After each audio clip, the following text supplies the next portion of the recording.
of adapting permaculture has been to make a garden at every house that I've lived, every place that I've lived, and it's been able to give to anyone in that household.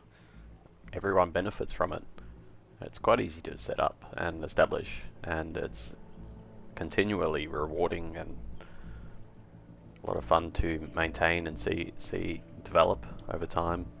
I like the word cultivate, as you're cultivating soil biology with diverse inputs, and yeah, ultimately you're yielding great produce and knowledge.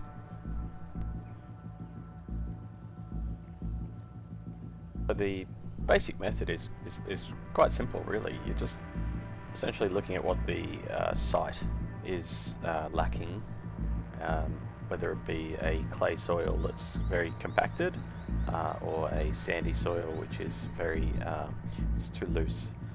Both are opposite ends of the spectrum.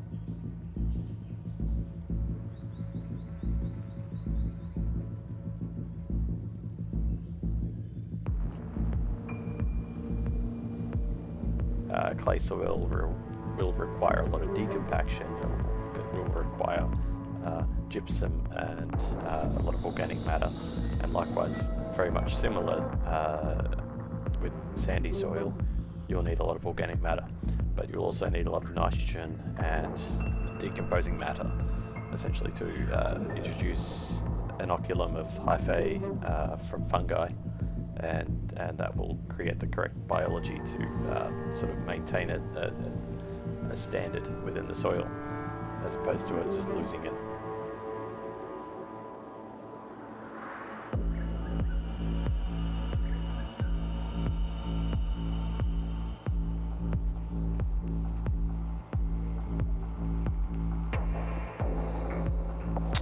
Having worked with all these different garden types and used a very similar method of approach, I've yielded virtually the same results, just altering my approach slightly per garden. However, aside from those amendments, there's the approach that's universal, which I continue to take to this day, and that's a sheet mulching method.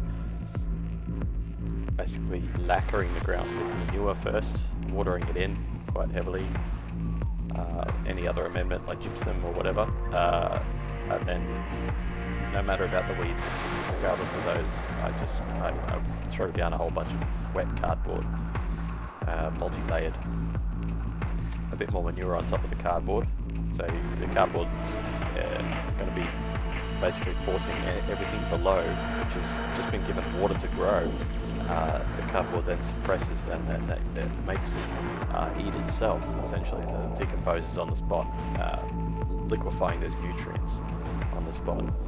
And then you're going to apply a sheath of compost or potting mix bags of soil, and then a bit more manure and a few more amendments, or maybe some comfrey leaves, which you're going to mulch over this with sugar cane. It's all going to be very thick, and it's going to take a lot of time to basically self-cultivate at this point, maybe 5-6 weeks down the track, after which time you've been cultivating the seedlings and preparing them for the transplant. You might then need to come through with a fork, decent caliber, to penetrate the soil, put your body weight onto to get it into the lower levels of the soil, which are the compacted levels.